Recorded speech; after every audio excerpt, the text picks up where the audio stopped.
Good morning students. APS school Kathumar की online classes में आप सभी का स्वागत है। हम जो टॉपिक पढ़ रहे थे केमिस्ट्री में, परमाणु संरचना वर्ग चैप्टर चल रहा था।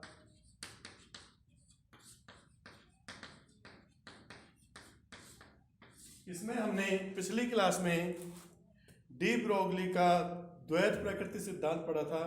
डी ब्रोगली ने क्या कहा था कि जिस प्रकार से प्रकाश है जो द्वैत प्रकृति प्रदर्शित करता है, उसी प्रकार से जो छोटे अपरमाणविक कण होते हैं, ये कण भी द्वैत प्रकृति प्रदर्शित करते हैं। मतलब ये कण के साथ साथ अपनी तरंगीय प्रकृति भी प्रदर्शित करते हैं। प्रत्येक गतिशील कण से कोई तरंग संबंधित होती है। प्रत्येक गतिशील कण से क्या होता है, कोई भी तरंग है जो संबंधित होती है। और ये जो तरंगे होती हैं ये क्वांटीकृत नहीं होती। जो द्रव्य तरंगे होती हैं, द्रव्य तरंगे पदार्थ से निकलने वाली तरंगे क्या नहीं होती, क्वांटीकृत नहीं होती। अब इसी डी ब्रोगली के द्वैत प्रकृति सिद्धांत के द्वारा हम बोर की परिकल्पना को सिद्ध कर सकते हैं। बोर व डी ब्रोगली के सिद्धांत में संबंध।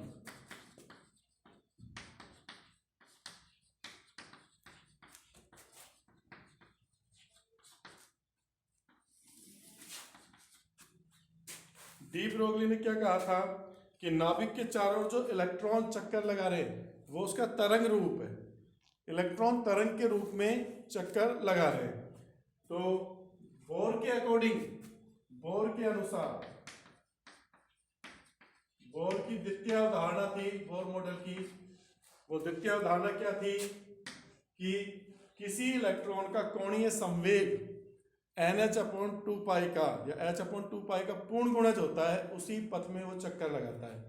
तो mvr बराबर में NH/2π।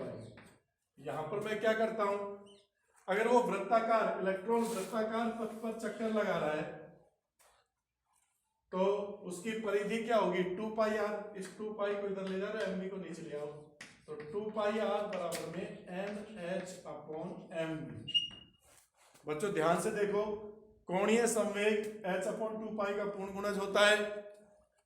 यहां पर इलेक्ट्रॉन वृत्ताकार पथ में नाभिक के चारों ओर चक्कर लगा रहा है, उस वृत्ताकार पथ की परिधि 2πr होगी।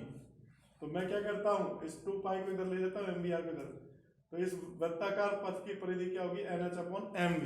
हमें पता है we know that mv is equal to p संवेग। तो यहां पर 2πr is equal to NH/p और H/p डी ब्रोगली के अनुसार, डी ब्रोगली के अनुसार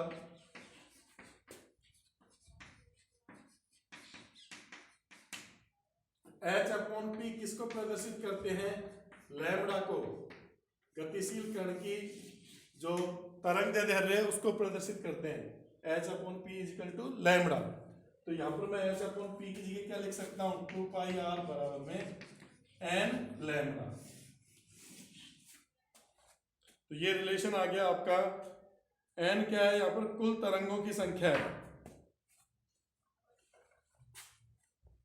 n क्या है, कुल तरंगों की संख्या।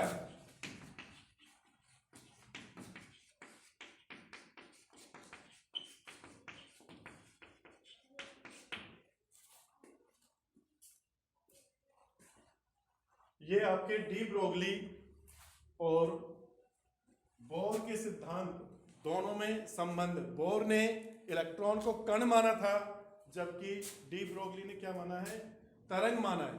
तो इसको हम इस तरह से रिलेटेड कर सकते हैं, दोनों को अगर को रिलेटेड करना चाहें, दोनों में संबंध पता करना चाहें, तो नाभिक के चारों ओर ये वृत्ताकार पथ, तो इस वृत्ताकार पथ में ये इलेक्ट्रॉन इस तरह से तरंग के रूप में चक्कर लगा देंगे। ठीक है भाई, तो ये इन दोनों में क्या आ जाएगा, संबंध आ जाएगा। इसका स्क्रीनशॉट ले लीजिए बच्चों, इसके बाद अपन न्यूमेरिकल करेंगे।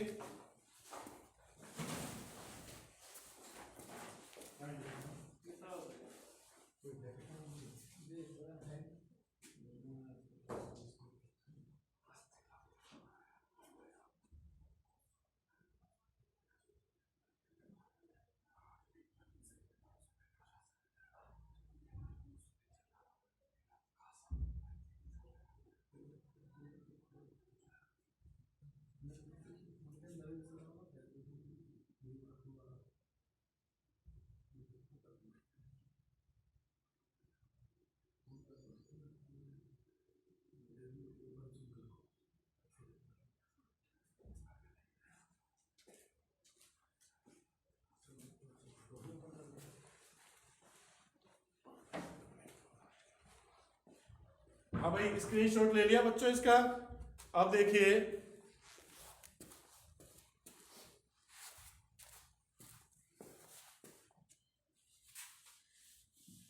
डी ब्रोगली सिद्धांत पर आधारित कुछ क्वेश्चन करेंगे हम।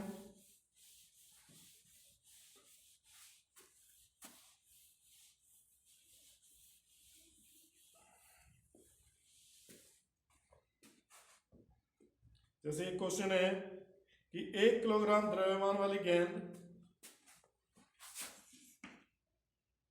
1 किलोग्राम द्रव्यमान वाली गेंद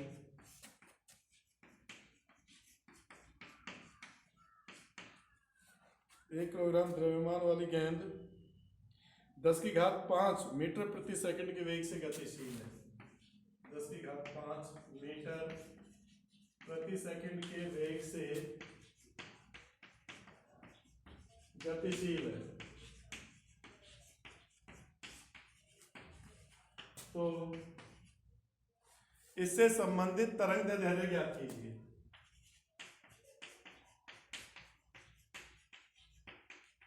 इससे संबंधित तरंग दैर्ध्य ज्ञात कीजिए।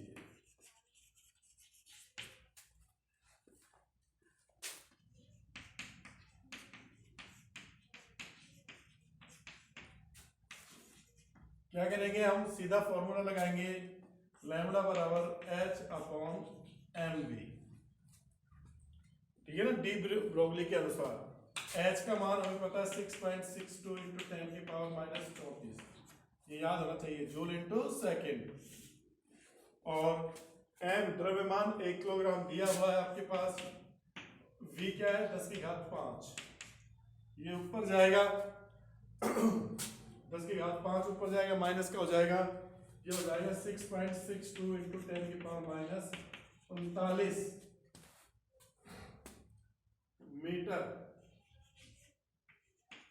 देखिए 10⁵39, ये इसकी वैल्यू इतनी कम है कि ये इसको हम प्रेक्षित ही नहीं कर पाएंगे। ये तरंग दैर्ध्य, इतनी कम तरंग दैर्ध्य किसी भी स्पेक्ट्रम के किसी भी भाग में दिखाई नहीं देगी, प्रेक्षित नहीं होगी। इस कारण से जो बड़े कण होते हैं, बड़े कणों की तरंग दैर्ध्य प्रेक्षित नहीं हो पाती, क्योंकि उनकी लंबाई है जो बहुत कम होती है। क्या होती है? बहुत कम होती है। अब इसी में आगे देखते हैं।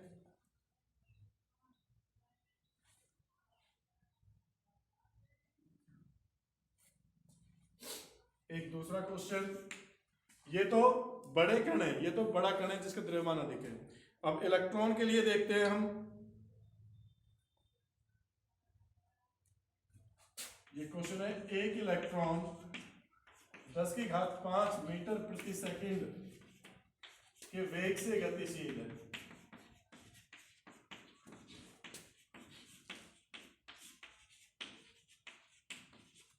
तो उससे संबंधित डी ब्रोगली तरंग दैर्ध्य ज्ञात कीजिए। उससे संबंधित लैम्बडा का मान ज्ञात कीजिए।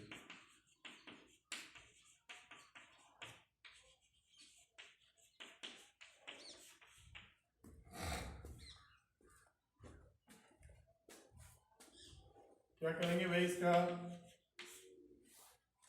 यही फॉर्मूला लगा दो, लैम्बडा बराबर H/mv। H का मान पता ही है आपको, 6.62 × 10⁻⁻34। इलेक्ट्रॉन का द्रव्यमान अगर हम किलोग्राम में लेते हैं तो 9.1 इंटू 10⁻31 किलोग्राम होता है, और वेग 10⁻5 है। देखिए ये 31 ऊपर जाएगा तो प्लस का हो जाएगा, यहाँ पर माइनस का 3 बचेगा, और ये 5 ऊपर जाएगा तो ये 10⁻8 बचेगा। क्या बचेगा? 10⁻8। इनका हिसाब कीजिए, 6.62 इंटू 9.11 गुणा 10⁻8। 9.1 का 6.62 में आप भाग दोगे तो ये लगभग आ जाएगा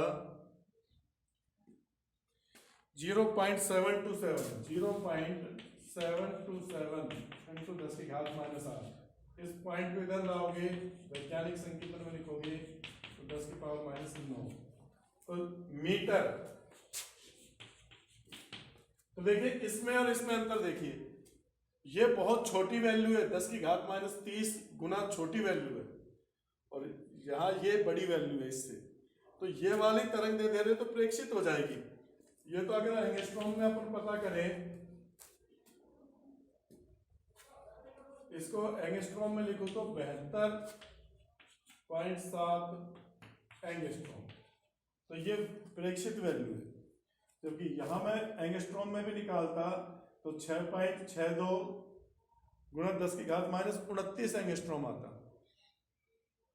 तो देखिए एक चीज समझिए कि बड़े कणों से हमको तरंगे, क्योंकि भाई अपन देखते हैं बस भी चल रही है, ट्रेन भी चल रही है, तो इनको भी पिंड मान सकते हैं, तो क्या इनसे भी तरंगे निकलती हैं? निकलती तो हैं, लेकिन वो इतनी कम होती हैं, उनकी वैल्यू इतनी कम होती है कि वो प्रेक्षित ही नहीं होती। जैसे जैसे कणों का द्रव्यमान बढ़ता है, पिंडों का द्रव्यमान बढ़ता है, वैसे वैसे उनकी वैल्यू भी क्या होती जाती है, उनसे निकलने वाली तरंग दे रही है जो नगण्य होती जाती है, उनका मान क्या होता जाता है? नगण्य होता जाता है। तो ये दोनों क्वेश्चन इनका उतार लीजिए, फिर आगे क्वेश्चन करते हैं।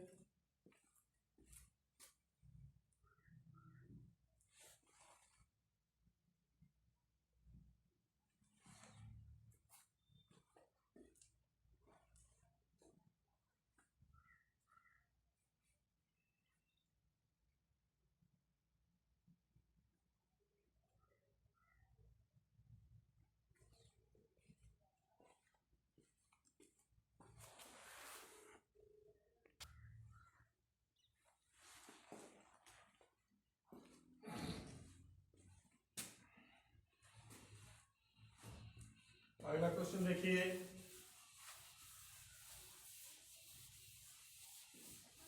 प्रत्येक गतिशील कण से, तो देखो इलेक्ट्रॉन की आ गई ना तरंग दैर्ध्य, और ये प्रेक्षण योग्य है।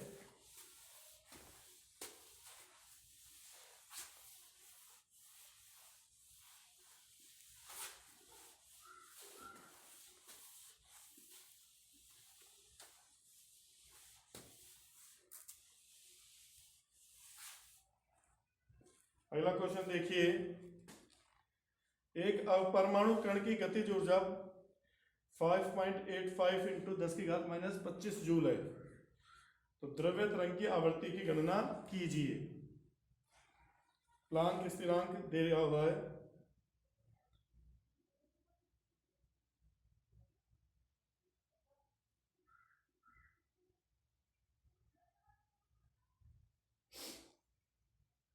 क्वेश्चन है एक अपरमाणु कण, मतलब परमाणु कण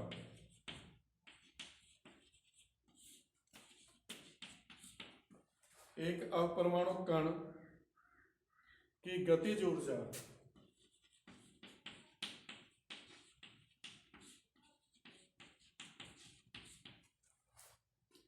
5.85 इंटू 10⁻25 5.85 इंटू 10⁻25 जूल है। द्रव्य तरंग की आवर्ती की गणना करनी है, द्रव्य तरंग की आवर्ती की गणना कीजिए।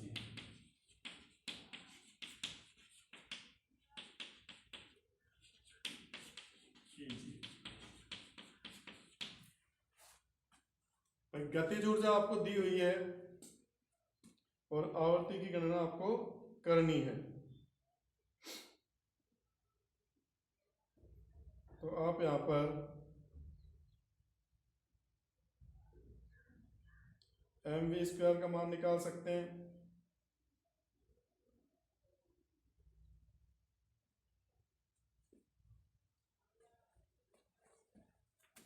गतिज ऊर्जा काइनेटिक एनर्जी बराबर क्या है, 1/2 mv²। तो यहां से आप इस 2 को इधर लाइए, mv² बराबर क्या हो जाएगा, 2 इंटू काइनेटिक एनर्जी, 2 इंटू 5.85 10⁻⁻25, ये आ जाएगा 5 दूनी 10, 0 8 दूनी 16 और 1 17, 5 10 और 11, 11.70 इंटू 10⁻⁻25। इसको इधर लाओगे तो 1.17 इंटू 10⁻⁻24, ये इसकी क्या हो जाएगी, वैल्यू हो जाएगी, kilogram metre square second square. ये तो आपका आ गया mv² का मान। और डी ब्रोगली तरंग दैर्ध्य से हमको पता है लैम्बडा बराबर क्या होता है, h/mv। लैम्बडा बराबर क्या है, h/mv।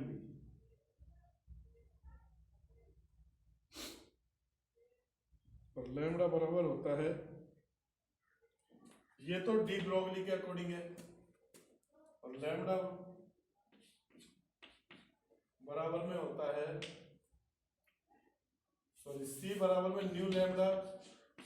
ये प्रकाश के लिए सी की जगह मैं वी रख दूं तो न्यू लैम्बडा, तो ये वेग है, न्यू पता करना है, तो न्यू बराबर क्या हो जाएगा, वी अपॉन लैम्बडा बराबर हो जाएगा वी अपॉन न्यू। देखो बेटा, ये तो डी ब्रोगली संबंध है, ये आपको पता ही है, प्रकाश तरंगों के लिए c बराबर न्यू लैम्बडा होता है, तो द्रव्य तरंगों के लिए क्या हो जाएगा, v बराबर न्यू लैम्बडा, आवर्ती इंटू तरंग दैर्ध्य। तो लैम्बडा बराबर क्या हो जाएगा, v बटा न्यू। यहां पर मैं लैम्बडा की जगह क्या लिख सकता हूं, v बटा न्यू। ये समीकरण 1 हो गई, ये समीकरण 2 हो गई। इन दोनों से, समीकरण 1 और 2 से v बराबर में क्या, v लैम्बडा बराबर v बटा न्यू बराबर क्या हो गया, h/mv। ये क्या हो गया, h/mv। और अगर मुझे ये वैल्यू आई आपकी mv² के लिए, v बटा न्यू, इसको यहां लाऊं तो ये भी 1/न्यू बराबर क्या हो जाएगा, h/mv²। इस v का पक्षांतर क्या है, ये आवर्ती है बेटा, न्यू है, ये न्यू, ये तो न्यू है, 1/न्यू, h/ ये mv² हो गया। mv² की वैल्यू आपने फाइंड आउट कर ली है, h का मान आपके पास है ही, तो न्यू निकाल सकते हैं यहां से। न्यू बराबर क्या हो जाएगा, इसका उल्टा कर दो, न्यू बराबर mv²/h। अब देखो mv² का मान यहाँ पे अपन ने फाइंड आउट कर रखा है 1.17 इंटू 10⁻⁻24, 1.17 इंटू 10⁻⁻24, और h का मान आपको पता ही है 6.62 इंटू 10⁻⁻34। ये -34 ऊपर जाएगा, प्लस का हो जाएगा, 10⁻10 बचेगा इधर, तो न्यू बराबर क्या होगा, 1.17 + 10⁻10, और ये आ जाएगा 6.62। इधर मैं इस पॉइंट को इधर लाऊं तो एक घात कम हो जाएगी, ये 11.7 हो जाएगा। 6.62 का 11.7 में भाग दोगे तो लगभग 1.7 आएगा। 1.7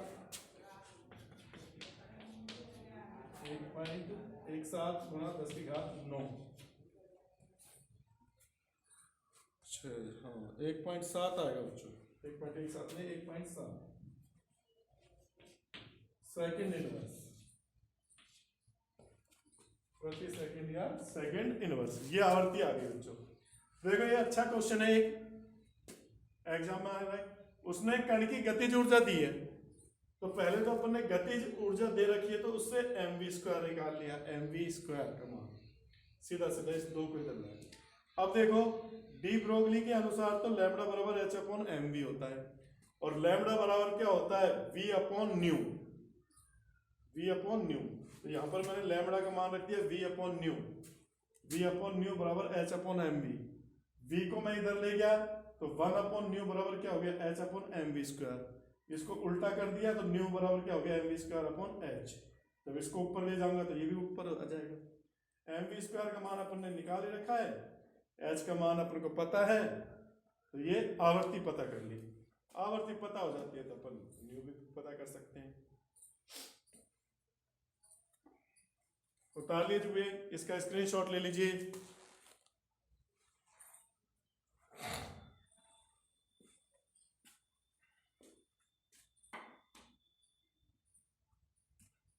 एक और क्वेश्चन करेंगे।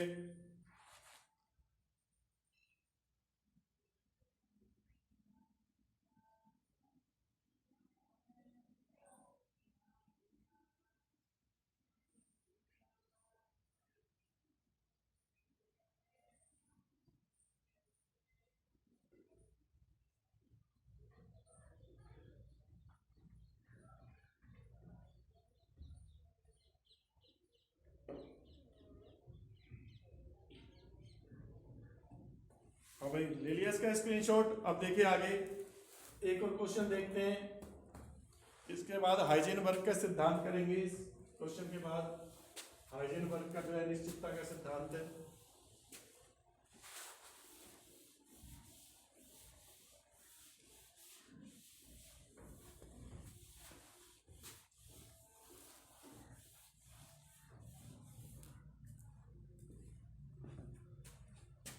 क्वेश्चन है एक इलेक्ट्रॉन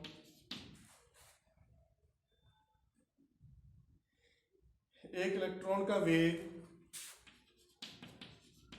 एक इलेक्ट्रॉन का वेग प्रकाश के वेग का 1/10वां भाग है। प्रकाश के वेग का क्या है 1/10वां भाग है, तो उसकी तरंग दैर्ध्य क्या होगी? तो उसकी तरंग दैर्ध्य क्या होगी?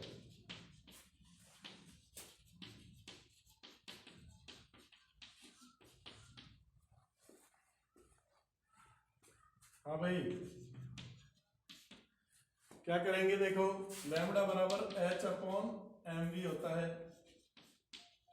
h upon mv। लैम्बडा बराबर h का मान 6.62 इंटू 10⁻⁻34। m इलेक्ट्रॉन का द्रव्यमान किलोग्राम में 9.1 इंटू 10⁻31 होता है, याद होना चाहिए आपको। और v वो कह रहा है प्रकाश के वेग का 1/10वां हिस्सा। प्रकाश का वेग c होता है 3 × 10⁸ मीटर प्रति सेकंड। तो इसका 1/10वां हिस्सा कर दो, 3 × 10⁸। ये 10 क्या होगा ऊपर चला जाएगा या इधर से घात कम हो जाएगी, कैसे ही कर लेना। लैम्बडा बराबर 10⁻31 है, ऊपर जाएगा प्लस का हो जाएगा, यहाँ पर 10⁻³ बचेगा। ये 8 ऊपर जाएगा, 8 क्यों 10 से कम हो जाएगा तो 10⁻7 जाएगा, 7 जाएगा। ये माइनस का होगा, 7 और 3 10, ये तो 10⁻10 हो गए।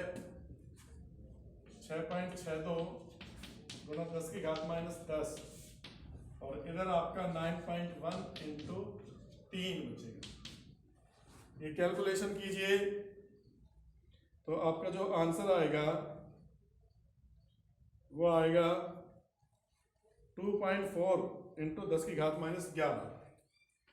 2.4 इंटू 10⁻11 मीटर में आएगा। इसको अगर एंगस्ट्रॉम में बदलना है तो 10⁻10 का भाग देंगे मीटर को, 10⁻10 से वो करेंगे, सॉरी, तो ये 10⁻1 बचेगा। और ये आ जाएगा 2.4 into 10⁻⁸ एंगस्ट्रॉम, या इसको अपन यूं भी लिख सकते हैं, इसको 0.24 एंगस्ट्रॉम, ठीक है ना। तो ये एंगस्ट्रॉम में हो गई इसकी करंट दे देते। तो इस तरह के क्वेश्चन बनते हैं इस पर, और आप इनकी और प्रैक्टिस कीजिए।